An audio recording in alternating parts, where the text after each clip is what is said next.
집단 거주지인 게토에서 금융업을 비롯해서 여러 가지 사업으로 막대한 부를 축적했던 로스차일드 가문이라는 그런 우리 기업이죠. 이제는 기업 금융업으로 아주 유명한 그런 가문이 있습니다.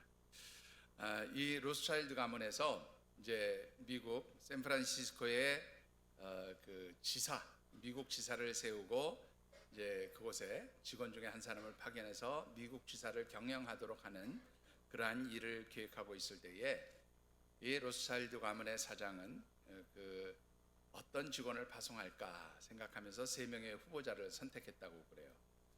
그래서 이 3명의 직원 후보자 중에서 이제 그 한 사람을 파송하기 위해서 면접을 하게 되었는데, 이 직원들을 면접하는 자리에서 로스차일드 가문의 최고 대표자는 이런 질문을 했다고 합니다. 우리 기업에서 자네를 미국 샌프란시스코에 있는 이제 새롭게 세워질 지사에 자네를 최고 경영자로 책임자로 그렇게 이제 임명을 하고 파견할 계획을 가지고 있는데, 혹시 자네가 미국 지사로 가게 되어진다면 어느 정도, 며칠 정도 준비하는 시간이 필요하겠나, 그렇게 질문을 했답니다. 그랬더니 첫 번째 직원은 뭐라고 대답을 했는가 하면, 제게 한 열흘 정도 생각할 시간을 주십시오, 이렇게 대답을 했다는 거예요. 자, 열흘 정도 생각할 시간을 달라는 얘기는 가겠다는 겁니까, 안 가겠다는 겁니까? 아직 결정하지 못했다, 생각해 보겠다, 그런 말이죠. 이런 대답을 들은 이제 이 최고 경영자는 그렇군, 좋네, 그러면 자네가 생각할 시간을 주고 또 우리도 잘 신중하게 결정해서 만일 자네로 파견하겠다고 결정하면 연락을 주겠네, 그렇게 이제 답변을 주었습니다. 그리고 두 번째 직원을 불러서 똑같은 질문을 했습니다. 그러자 이 두 번째 직원은 뭐라고 대답을 했는가 하면, 3일 정도 후면 제가 충분히 준비해서 떠날 수 있습니다, 라고 대답을 했다고 해요. 역시 마찬가지로 이 최고 경영자는 대단히 좋네, 이제 자네가 3일 동안 준비하는 동안에 우리도 자네를 파견할 건지 깊이 생각해보고 이제 곧 연락을 주겠네, 대답을 했습니다. 마지막 세 번째 직원을 불러서 똑같은 질문을 했습니다. 그러자 이 직원은 뭐라고 대답했는가 하면, 저는 지금이라도 즉시 떠날 준비가 되어 있습니다, 라고 대답을 했다는 거예요. 그러자 이 최고 경영자는 뭐라고 이야기를 합니까? 대단히 좋군, 아주 특별해, 지금부터 자네를 미국 샌프란시스코에 세워지는 우리 지사의 최고 경영자 겸 책임자로 임명을 하고 파견을 하겠네, 자네는 내일 즉시 샌프란시스코로 가는 배를 타고 떠나게나, 라고 그렇게 명령을 했다는 것이죠.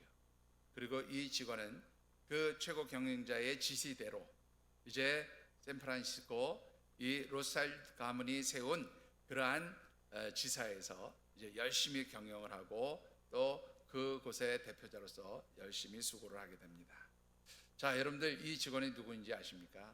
후에 이 미국 샌프란시스코에서 최고 갑부 중에 하나로 손꼽게 되어진 줄리어스 메이라고 하는 사람의 이야기입니다.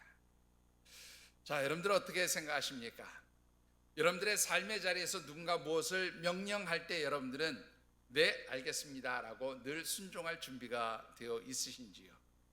사실 누가 어떻게 무슨 말을 하느냐에 따라서 순종할 수도 있고 그렇지 않을 수도 있다고 생각이 되어집니다. 그러나 만일 하나님께서 여러분들에게 내가 너에게 말한 모든 것에 대하여 순종하라라고 그렇게 명령하신다면 여러분들은 그 하나님 말씀에 순종할 준비가 되어 있느냐 하는 것입니다. 특별히 가을이 시작되어지는 이 9월에 우리가 함께 묵상하는 말씀의 주제 한번 같이 받들어 읽어보겠습니다. 제가 오늘 떼겠습니다. 가을 을 소망하는 절기입니다. 한 번 더 읽어보실까요? 가을, 풍성한 영적 수확을 소망하는 절기입니다. 자, 모든 만물이 열매를 맺고 또한 우리의 삶의 자리에 풍성한 소득과 결실이 있는 이 절기 가을, 이 가을에 우리의 삶의 자리에 풍성한 소득과 열매가 있기 위해서는 어떻게 해야 할까? 그것은 먼저 영적으로 우리가 풍성한 수확을 얻어야 우리의 삶의 자리에도 풍성한 수확과 열매들이 있다는 말씀을 드렸습니다. 그리고 영적으로 우리가 풍성한 수확을 얻기 위해서는 먼저 우리의 삶이 영적으로 경영되어져야 한다라는 그런 관점에서 우리 9월의 말씀을 묵상하고 있습니다. 그래서 지난 9월 첫 번째 주일에는 우리가 영적으로 풍성한 수확과 소득을 얻기 위해서는 먼저 영적으로 좋은 씨를 심어야 한다는 말씀을 드렸습니다.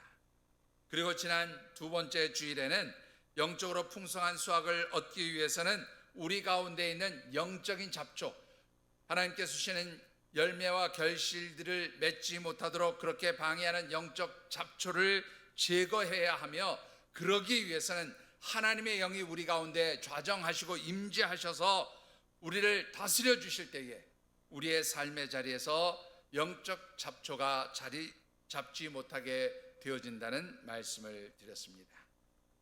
이제 추석 명절 연휴가 시작되어진 오늘 세 번째 주일에 여러분들에게 드리고 싶은 말씀은, 우리가 영적으로 풍성한 수확과 소득을 누리기 원한다면 먼저 하나님 말씀에 순종하는 삶을 살아야 한다는 말씀을 드리고 싶습니다.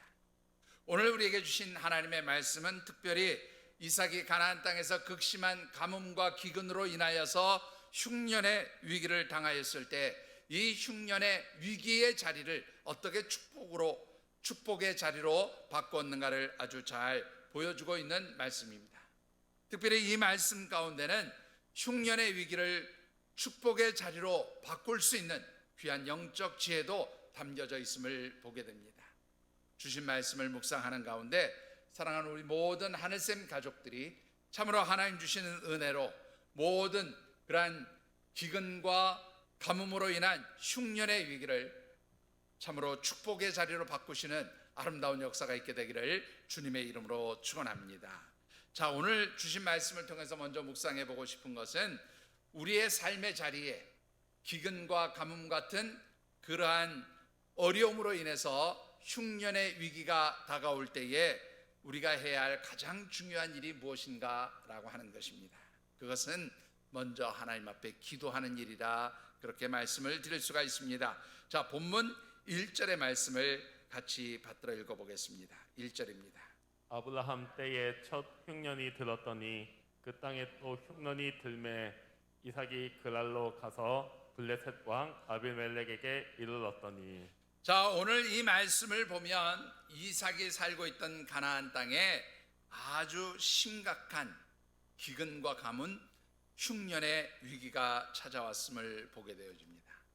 자, 왜 이 흉년을 위기라고 하는가 하면요, 이 1절 말씀의 맨 앞부분에 이런 말씀이 있어요. 아브라함 때에 첫 흉년이 들었더니, 이런 말입니다. 자, 여러분들, 이 아브라함 때에 첫 흉년이 들었다라는 말은 아브라함이 살던 그 시대에 아브라함이 첫 번째 흉년을 당했다, 그런 말처럼 들려집니다. 그런데 사실 이 말씀은 원문의 뜻을 보면 그런 뜻이 아니에요. 아브라함의 삶의 자리에 여러 가지 힘들고 어려운 그러한 흉년, 기근, 이런 가뭄과 같은 위기들이 있었지만, 특별히 아브라함이 당한 그 첫 번째 흉년이라고 하는 표현은 뭐냐면, 아브라함의 생에서 겪어보지 못했던 아주 극심하고 큰 위기를 주는 가장 으뜸이 되는 그러한 위기, 으뜸이 되는 그러한 심각한 가뭄과 그리고 기근의 위기로 인해서 주어진 흉년이었음을 의미하는 말입니다. 자, 좀 더 풀어서 설명을 드리면, 아브라함의 생애에 여러 가지 위기의 순간들이 있었을 거예요. 그런데 특별히 창세기 12장에 보면 아브라함이 가나안 땅에 들어오자마자 아주 큰 기근을 당하게 되어집니다. 오늘 본문에서 말하는 이 기근이 바로 아브라함이 만나게 된 첫 번 흉년이라고 표현된 기근이에요. 이때의 기근은 아주 극심하게 그렇게 아브라함을 고통스럽게 했던 것으로 보여집니다.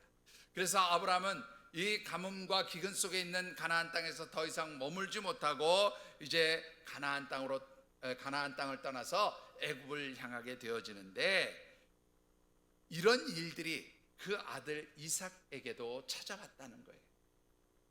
아브라함이 그렇게 당했던 그 흉년의 위기로부터 약 100여 년의 세월이 지난 뒤에 아들 이삭에게도 아주 극심한 기근과 가뭄으로 인한 흉년이 찾아왔다라는 것입니다.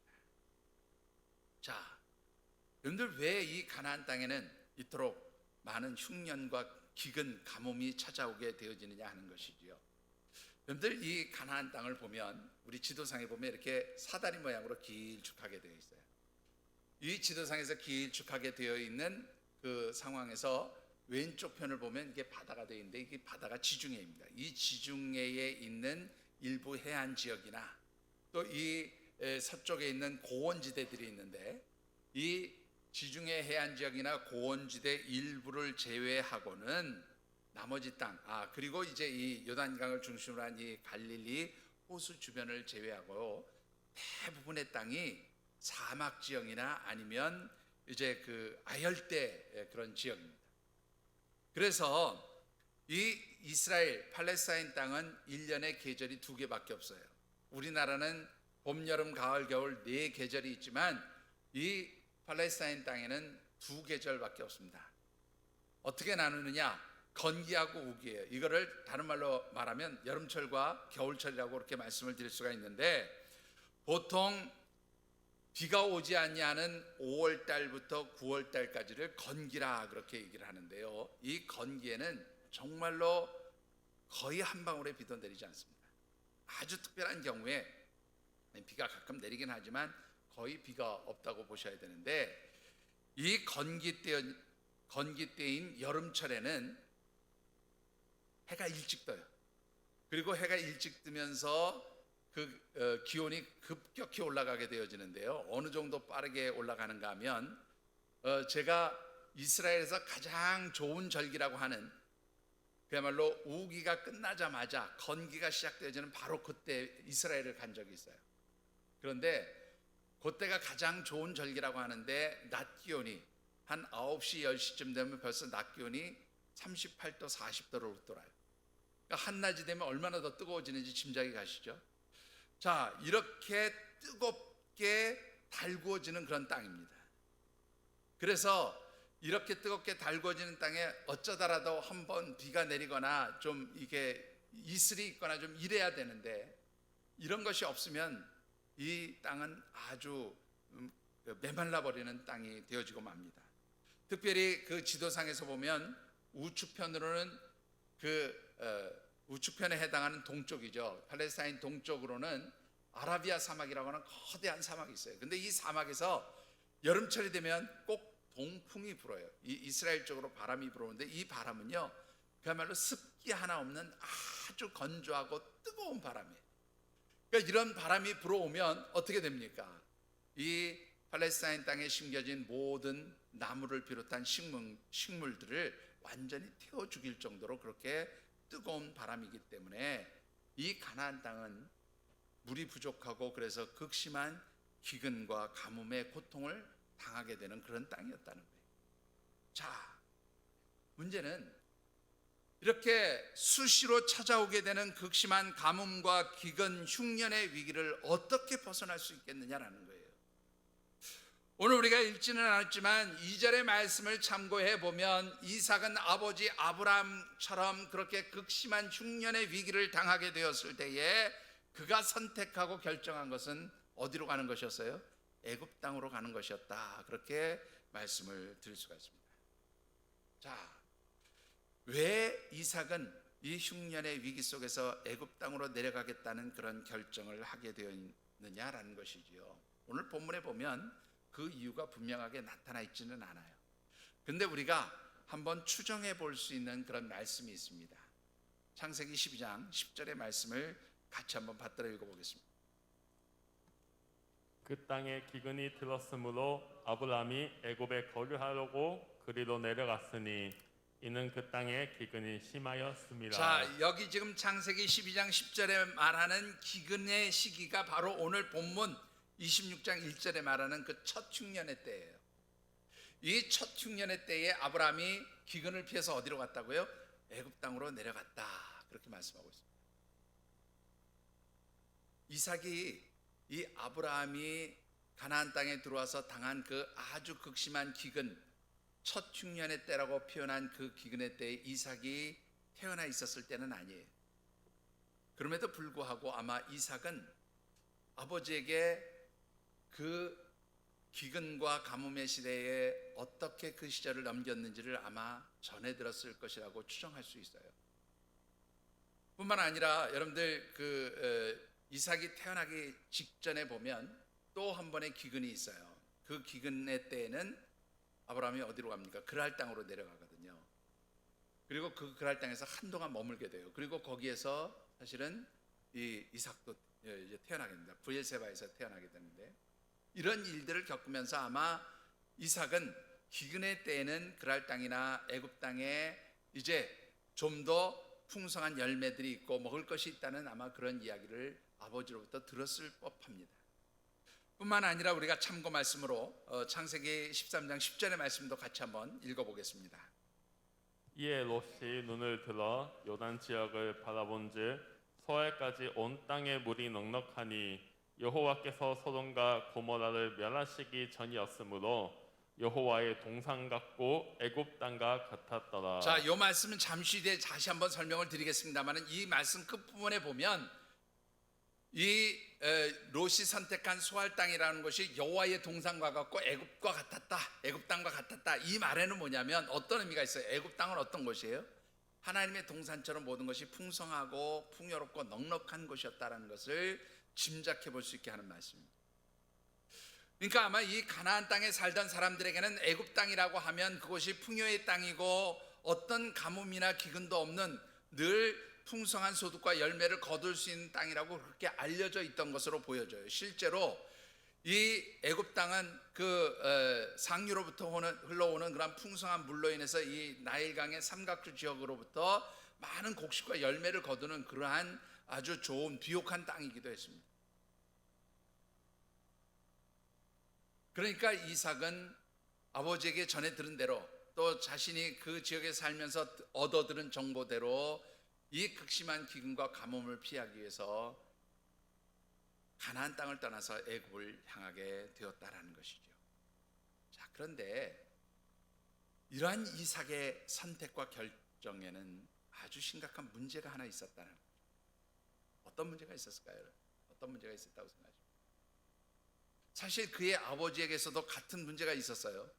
그런데 그 아들 이삭도 똑같은 그러한 문제 상황을 우리에게 보여주고 있다는 것이죠. 어떤 문제입니까? 여러분들, 오늘 이 말씀을 보면 이삭이 이런 극심한 기근과 가뭄으로 인해서 주어진 흉년의 위기 가운데서 애굽 땅으로 내려가겠다고 하는 그러한 선택을 하는 그 과정 속에서요, 어떠한 영적인 판단과 영적인 선택도 하지 않았다라는 것입니다. 여러분들 어떻게 생각하십니까? 아니, 목사님 무슨 근거로 영적인 판단, 영적인 선택을 하지 않았다고 말씀하십니까? 그렇게 묻는 분도 계실지 모릅니다. 그런데 여러분들, 아브라함 때도 그랬지만 여러분들 이 이삭의 선택과 결정에도 보면 어느 곳에서도 이 극심한 기근과 가뭄으로 인한 흉년의 위기 가운데 하나님께 기도하면서 어떻게 해야 할까요? 물어보았다는 기록이 없어요. 애굽으로 내려가기를 선택하고 결정하는 그 과정에 이삭이 어디에서도 기도했다, 하나님께 물었다라고 하는 말씀이 한 곳에서 없습니다. 결국 이러한 이삭의 선택은 여러분들 어떤 선택이었어요? 인간의 지식과 판단, 인간의 경험 혹은 아버지로부터 전해들은 그 지식으로 인한 그러한 선택과 판단이었다라는 것이죠. 인간적인 경험과 지식에 의한 결정이었다라는 것이죠. 여러분들, 이러한 인간적인 경험이나 혹은 지식이나 혹은 내가 가지고 있는 그 어떤 것을 통해서 내려지는 그런 어떤 중요한 선택과 판단과 결정들은 항상 우리에게 문제를 가져올 수 있어요. 여러분들은 어떻습니까? 여러분들은 삶의 자리에서 여러분들의 삶에 아주 심각한 위기를 주는 문제들이 있다면 그 문제들을 벗어나기 위해서 여러분들이 어떤 선택과 결정을 할 것인가를 여러분들이 정하기 위해서 어떤 방법을 쓰고 계시느냐 하는 것을 묻고 싶습니다. 사실 많은 우리 그리스도인들, 하나님의 자녀된 성도들이 하나님 뜻대로, 하나님 기뻐하시는 뜻대로 우리가 선택하고 결정하겠습니다, 말은 그렇게 하는데요, 정작 우리의 삶에 위기가 다가오고 어려움이 다가오고 심각한 문제가 발생하게 되면 대부분이 어떻게 해요? 내가 가지고 있는 지식과 경험 혹은 내가 가지고 있는 그 어떤 힘을 가지고 내 삶의 문제들을 해결하려는 그러한 선택과 결정을 하게 되어진다는 것입니다.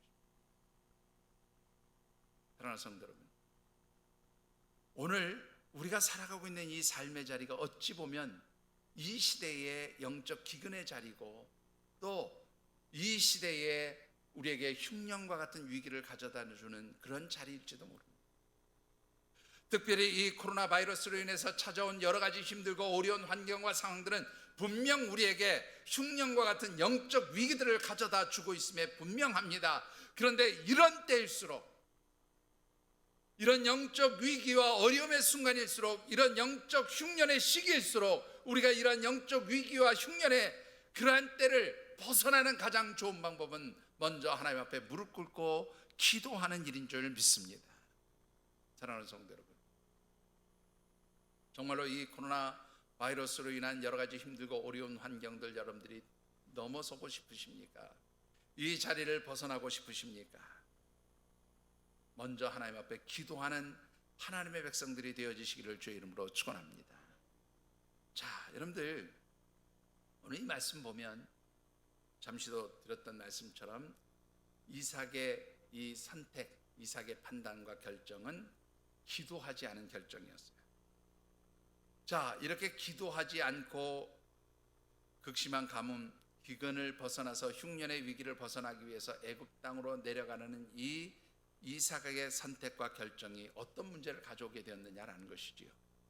본문 2절의 말씀을 같이 받들어 읽어보겠습니다. 2절입니다.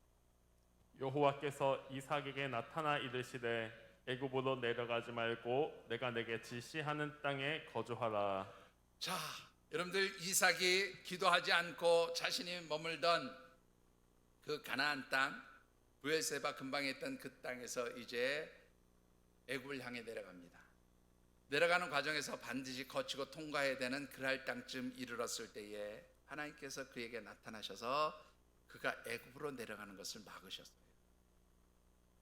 자, 하나님께서는 이삭에게 애굽 땅으로 내려가지 말고 내가 너에게 지시하는 땅에 머물러라 그렇게 말씀하고, 여러분들 이삭에게 지시하신 땅이 어디였을까요? 우리 참고 말씀인데 12장 6절의 말씀 우리 같이 한번 받들어 읽어보겠습니다. 26장 6절입니다. 죄송합니다.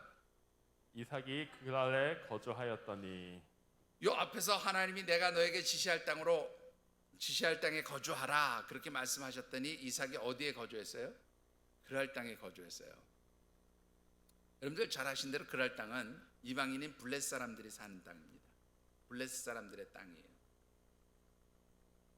그러면은 하나님께서 너 여기서 머물러라 말씀하신 곳이 블레셋 사람들의 땅 그랄 땅이었을까라는 그런 의문점이 생기게 되겠죠.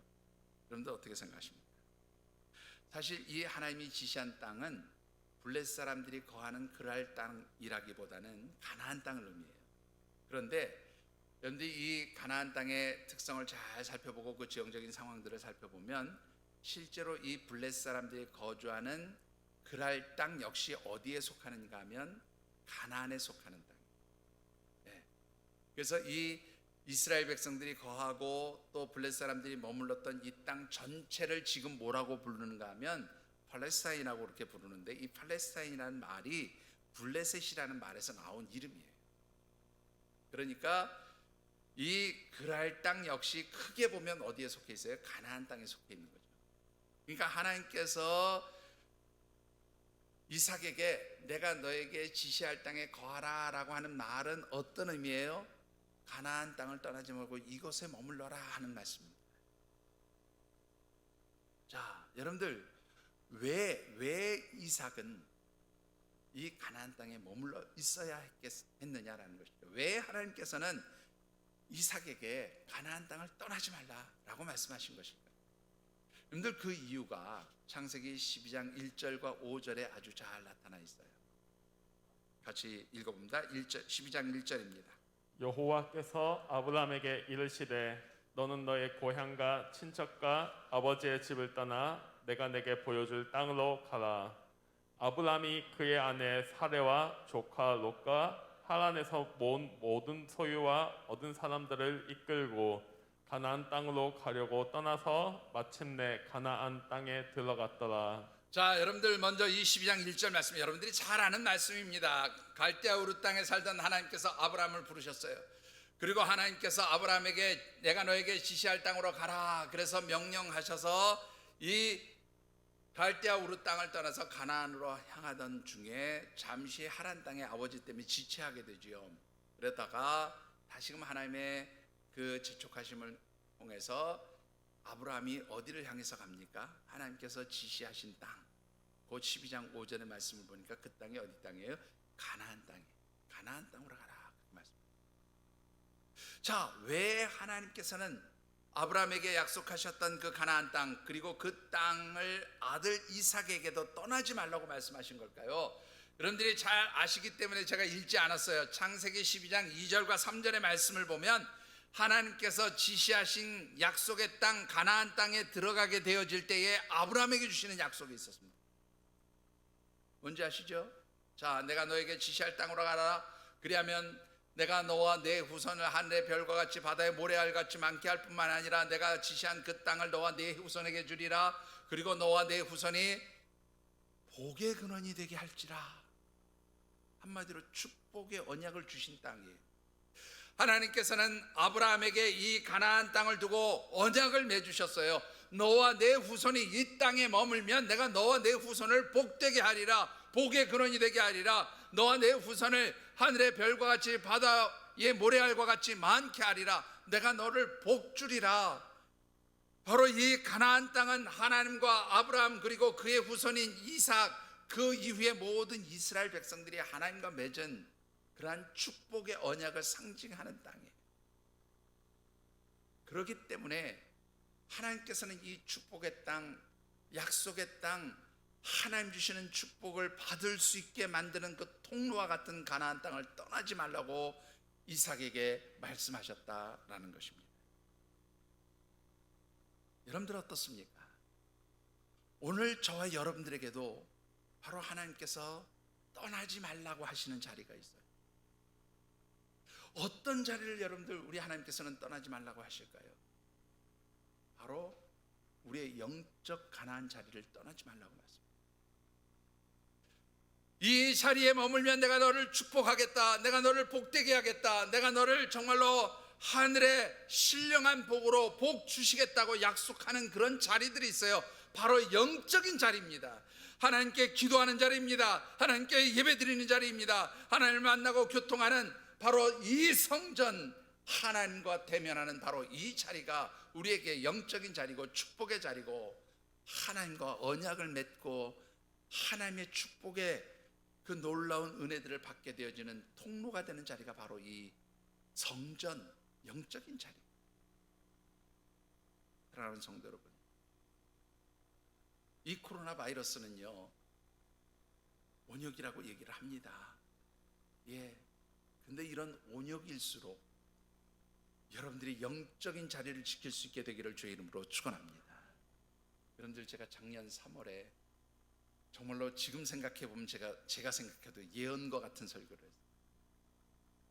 여러분들 이 코로나 바이러스로 인해서 온역이 시작되어지고 이 온역이 사라지기 위해서는 아라우나의 타작마당에서 온역 가운데 하나님 앞에 제사를 드리고 예배를 드렸던 다윗처럼 우리의 예배가 지켜져야 합니다. 그래야 이 온역이 사라질 것입니다 라고 그런 말씀을 전했던 것 기억하십니까? 여러분들 아무리 이 코로나 바이러스가 우리의 삶의 자리를 위협하고 우리를 참으로 극심한 위기와 흉년과 같은 그러한 기근으로 우리를 몰아갈지라도 여러분들이 지켜야 할 자리가 있어요. 여러분들이 붙들어야 할 자리가 있어요.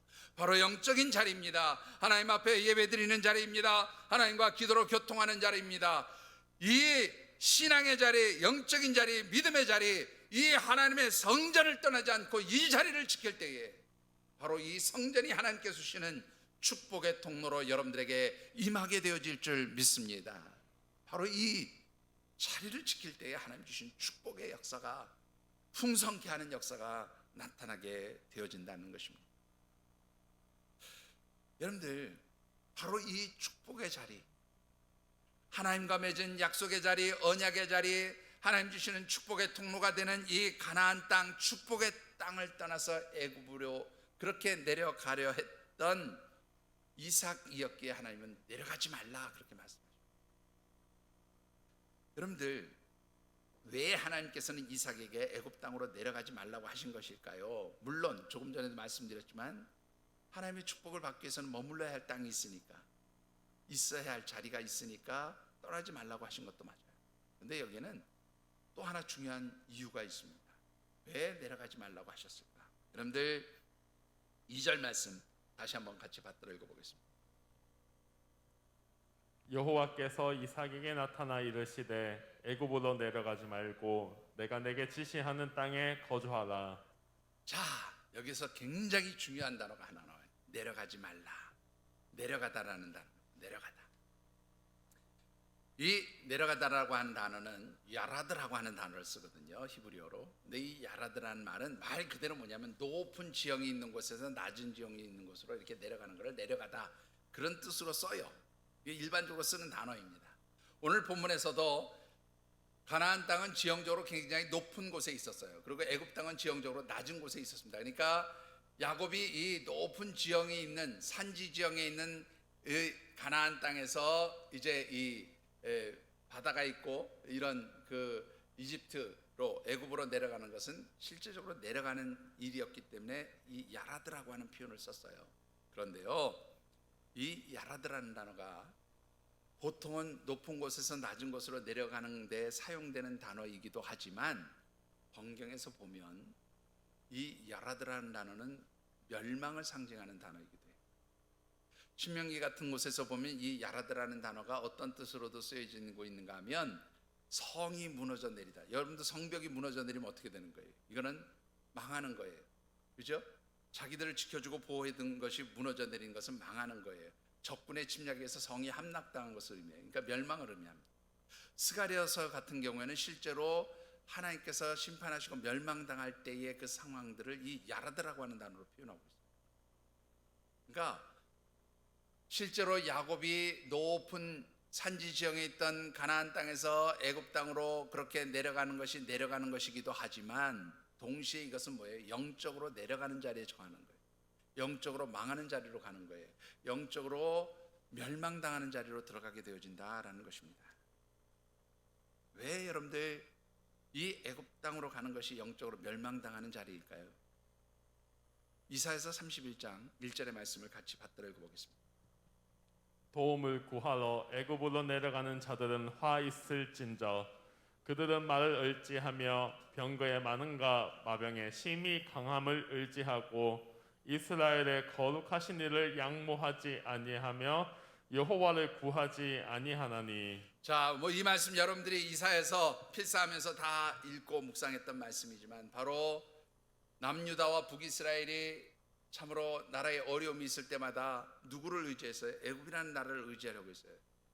그런 이 이스라엘 백성들에 대해서 하나님이 책망의 말씀으로 주신 게 바로 오늘 본문의 말씀 중에 하나입니다. 애굽으로 내려가는 것은 어때요? 사람을 의지하는 거예요. 인간의 힘과 마병의 힘을 의지하는 것인데 동시에 그것은 무엇을 의지하지 않는가? 하나님을 바라보지 않는, 여호와를 앙모하지 않는, 하나님을 바라보고 의지하지 않는 행위라는 거예요. 하나님께 도우심을 구하지 않는 행위라는 거예요. 따라서 이 애굽은 물질적으로 풍요하고 넉넉하고 살기 좋은 것처럼 보이지만 그것은 어떤 곳이에요? 하나님이 계시지 않는 곳이에요. 하나님과 교통할 수 없는 자리예요. 하나님의 은혜를 받을 수 없는 자리예요. 하나님의 도우심을 구할 수 없는 자리가 바로 애굽이라는 거예요. 그래서 이 애굽은 뭐예요? 멸망당하는 세상을 상징하는 것이기도 합니다. 여러분들, 이와 비슷한 사건이 창세기에 보면 또 하나 잘 드러나 있는 곳이 있습니다. 바로 창세기 13장. 조금 전에 우리가 읽었던 말씀과 연결되어진 바로 그 사건인데, 우리 창세기 13장 10절의 말씀을 다시 한번 같이 받들어 읽어보겠습니다. 이에 롯이 눈을 들어 요단 지역을 바라본즉 소알까지 온 땅의 물이 넉넉하니 여호와께서 소돔과 고모라를 멸하시기 전이었으므로 여호와의 동산 같고 애굽 땅과 같았더라. 여러분들이 잘 아신 대로 이 말씀은요, 아브라함과 그 조카 롯이 함께 거하다가 소유가 많아지고 넉넉해지니까 자꾸 충돌이 일어나서 아브라함과 롯이 갈라서게 되는 그런 장면을 기록한 말씀 중에 한 부분입니다. 아브라함이 조카 롯에게 먼저 거주할 땅을 선택하라고 이야기해요. 그래서 이 롯이 사방을 둘러봅니다. 요단 지역, 바로 소돔과 고모라 성에 있는 소알 땅, 바로 그곳입니다. 그것은 어떻다고요? 조금 전에 읽었던 대로 여호와의 동산, 이 여호와의 동산이라는 말은 에덴 동산과 같다, 그런 말이에요. 그리고 애굽 땅과 같았더라. 조금 전에 다 말씀드렸죠. 자, 이 소돔과 고모라가 있는 소알 땅은 어떻게 해요? 물이 넉넉하고 푸른 초지가 있고 모든 것이 정말로 하나님의 동산처럼 풍성해 보입니다. 넉넉해 보입니다. 아름답게 보입니다. 그래서 롯은 그 땅을 선택해요. 근데 여러분들 결과적으로 어떻습니까? 그 땅의 모든 죄악으로 인해서 하나님이 소돔과 고모라를 멸망시키실 때에, 그 땅을 망하게 하실 때에 이 눈에 보이는 물질적인 기준을 가지고 선택했던 롯은 완전히 모든 것을 상실하고 잃어버리고 멸망당하고 말아요. 여러분들, 우리에게도 같은 현상들이 일어날 수 있어요.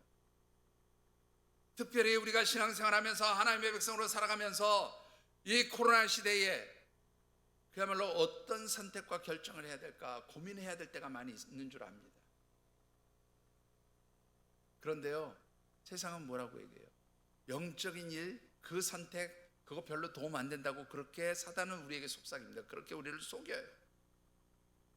세상으로 나오면 더 풍성한 것이 있다고 말합니다. 더 넉넉한 것이 있다고 말합니다. 너를 부자 되게 할 수 있다고 그렇게 유혹합니다. 많은 사람들이 이런 사단의 유혹 때문에 지켜야 될 영적인 자리, 신앙의 자리, 하나님과 교통해야 될 자리를 포기하고 떠나는 경우가 많아요. 문제는 그것이 나를 잠시 풍성케 하고 넉넉케 하고 잘 되게 하는 것처럼 보이지만 결국 그 자리는 어떻게 해요? 영적으로 망하는 자리, 영적으로 멸망당하는 자리다, 그런 말이에요. 사랑하는 성도 여러분, 여러분들에게 진정 머물러야 할 자리가 어디인지를 분별할 수 있는 그런 영적 분별력이 있게 되기를 주님의 이름으로 축원합니다. 여러분들, 이 분별력은 바로 앞서서 말씀드린 대로 기도하지 않으면 생기지 않아요. 기도하면서 여러분들이 영적 분별력을 가질 때에 우리가 머물러야 할 자리가 어디인지, 하나님께서 주시는 축복의 자리가 어디인지, 우리가 하나님의 은혜를 풍성하게 덧입는 바로 그 영적 축복의 자리가 어디인지를 분명하게 알 수 있게 되어진다고 하는 사실입니다. 오늘 저와 여러분들이 참으로 기도하면서 이런 영적 분별력을 가지고 하나님이 기뻐하시는 선택과 결정을 할 수 있게 되기를 주님의 이름으로 축원합니다. 자, 이 하나님 말씀에 대해서 이삭이 어떤 결정을 내렸어요? 여러분들 조금 전에 읽었던 6절 다시 한번 보십시다.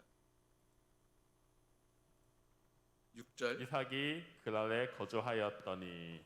자, 이삭이 그랄에 거주하였다. 이미 말씀드린 대로 이 그랄은 큰 포괄적인 의미에서는 가나안 땅에 속하니까 가나안 땅에 거주했다는 거예요. 여러분들, 이 가나안 땅에 거주하는 이삭에게 하나님 주시는 축복이 있어요. 하나님 말씀에 순종한 거죠. 하나님이 가지 말라 하니까 어떻게, 알겠습니다 하나님, 제가 이 땅에 머물겠습니다. 그리고 이 큰 의미에서, 큰 포괄적 의미에서 가나안 땅에 속하는 그랄 땅에 머물게 돼요.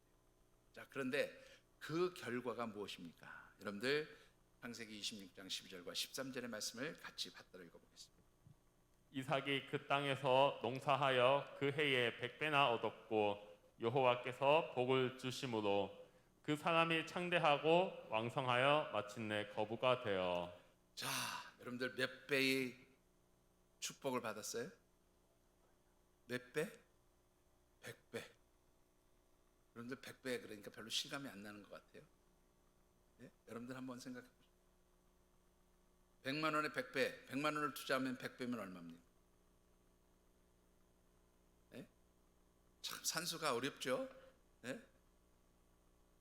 우리 백집사님이 가끔 우리 그 성지순례 단톡방에다가 산수 문제를 올려요. 예? 잘 못 푸시는 것 같아요. 여러분들 산수가 너무 어려우십니까? 100만 원 투자해서 100배의 소득을 올리면 얼마입니까? 예? 1억이죠. 아, 역시 우리 장로님 사업을 하시는 분이라 빠르신 것 같아요. 1억 투자하면 얼마입니까? 예? 이거는 너무 엄청나서 실감이 잘 안 옵니까? 1억 투자하면 100배면 얼마입니까? 100억이에요? 예? 여러분들 어떻게 생각하세요? 아이고 불가능해, 말도 안 돼, 에이 무슨, 그렇게 생각하십니까? 여러분들 한번 생각해 보십시오. 지금 이삭이 머물렀던 이 하나님 말씀에 따라 순종하고 머물렀던 이 가나안 땅, 어떤 땅이에요? 1절에 보시면 극심한 흉년이 있는 땅입니다. 기근과 가뭄으로 인해서 아주 심각한 위기를 당하게 만든 그러한 자리예요. 그러한 땅입니다. 그런데 하나님 말씀에 순종했을 때 그 땅에서 몇 배의 소득을 거둬요? 100배의 소득을 거두고 큰 부자가 돼요. 왜 그렇습니까, 여러분들? 인간적으로 계산해 보면 절대 말이 안 되는 얘기예요. 인간적으로 보면 말도 안 되는 소리입니다. 왜요? 기근과 가뭄이 있는데 거기에다 뭘 심은들 소득이 있겠냐고요. 열매가 있겠냐고요.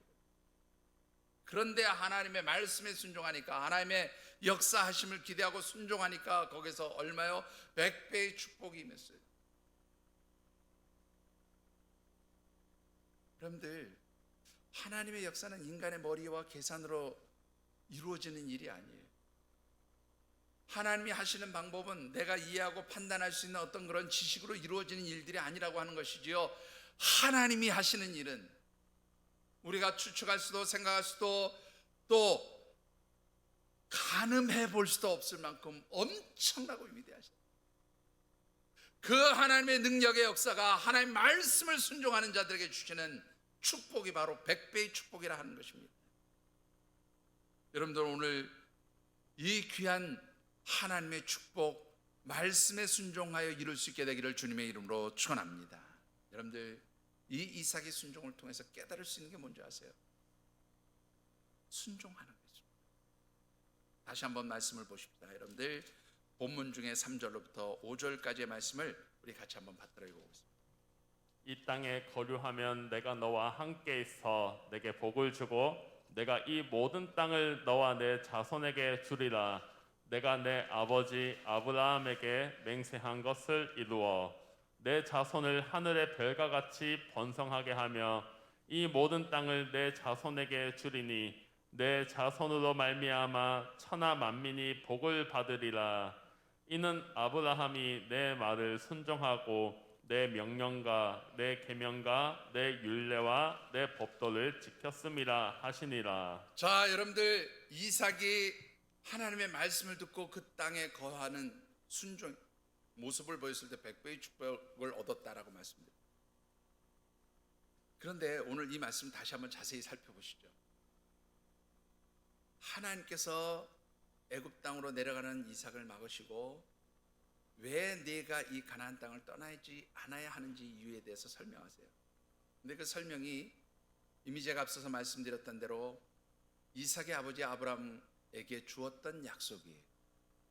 그 약속이 그 아들 이삭에게 이어질 수 있었던 것은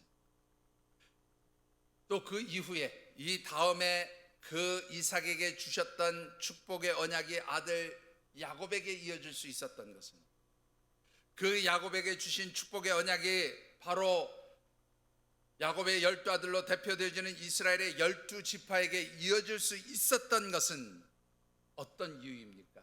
바로 그 이유가 5절에 분명히 나와 있어요. 뭐라고 되어 있습니까? 아브라함이 내 말, 하나님의 말씀에 순종하며 그 명령과 규례와 법도를 지켜 행함으로 이 모든 축복의 언약을 내가 그에게 주었다.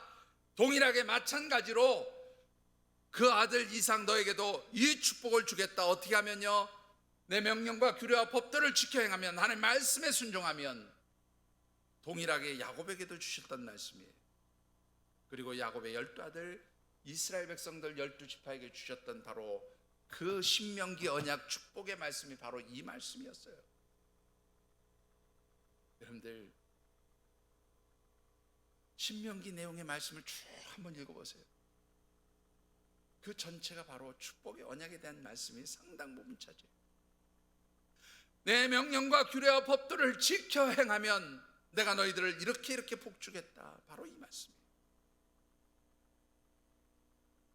여러분들, 하나님 말씀에 순종하고 그 언약의 말씀을 붙들고 하나님이 기뻐하시는 영적인 자리, 하나님이 기뻐하시는 영적 축복의 자리를 떠나지 않고 지키는 것, 이것이 바로 우리의 삶을 풍성케 하는 지혜가 되는 줄 믿으시기 바랍니다. 그 자리가 때로는 기근의 자리처럼 보여요. 때로는 궁핍함을 가져오는 자리처럼 보여요. 때로는 그 자리가 정말로 흉년의 위기로 나를 망하게 할 것처럼 그렇게 보이기도 해요. 그러나 하나님의 언약의 말씀을 붙들고 그 말씀에 순종하면서 영적인 자리를 지키고 믿음의 자리를 지키고 신앙의 자리를 지키는 사람들에게 주시는 100배의 축복, 그 언약이 오늘 저와 여러분들 앞에 놓여져 있다는 바로 그 사실을 기억하시면서 늘 말씀에 순종함으로 풍성한 수확과 열매를 거두는 귀한 믿음의 가족들이 되어지시기를 주님의 이름으로 축원합니다. 기도하겠습니다. 특별히 오늘 주신 말씀을 붙들고 우리 각자 느끼고 깨달은 대로 결단하며 기도하는 시간 같습니다. 하나님, 오늘도 주신 언약의 말씀을 붙듭니다. 하나님, 이 말씀을 통해서 참으로 저희들의 심령 가운데 하나님 주신 언약의 말씀을 붙드는 소망이 있게 하여 주시고, 또 이 결단의 기도를 통하여서 저희들의 영적 눈, 영적 분별력이 열려지게 하셔서 하나님 주신 축복의 자리, 은혜의 자리, 믿음의 자리를 떠나지 않는 저희들이 되도록 도와주시옵소서. 그리할 때 우리의 삶의 자리가 때때로 흉년으로 위기 가운데 있는 것처럼 보여지지만 믿음의 자리를 통해서 주시는 하나님의 풍성한 100배의 축복이 저희들의 삶에 임하게 하여 주시옵소서. 하나님 도우시기를 원합니다. 우리 각자 느끼고 깨달은 대로 기도하며 결단하는 시간 같습니다. 사랑의 아버지 하나님,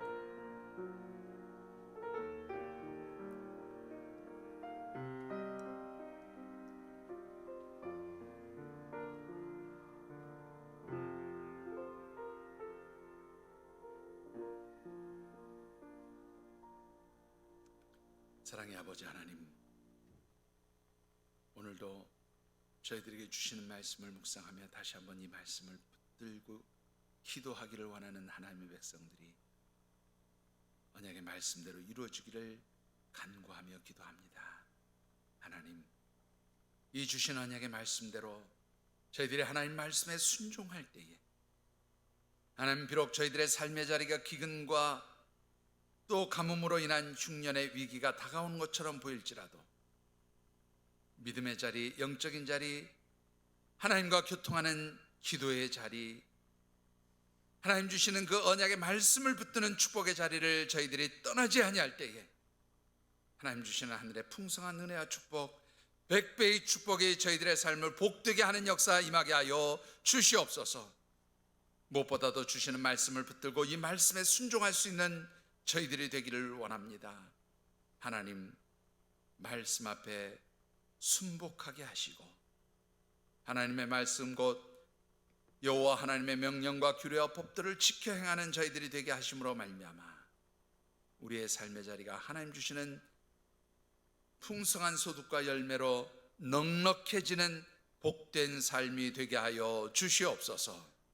감사하며 이제는 성부, 성자, 성령 하나님의 인도하시고 교통하시는 은총의 역사가 영적으로 풍성한 소득과 열매를 거두는 이 귀한 은혜의 절기에 하나님 주신 언약의 말씀을 붙들고 그 말씀대로 순종하면서 믿음의 자리, 영적인 자리, 신앙의 자리, 기도의 자리를 떠나지 않냐고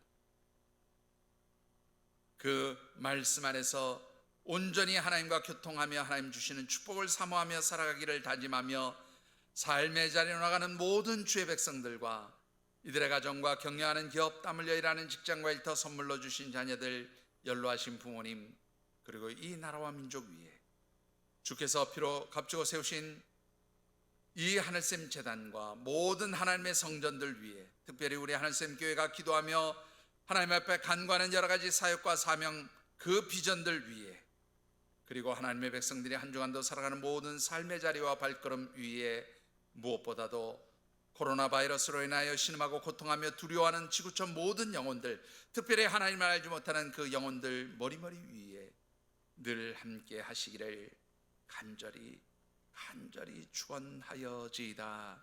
아멘.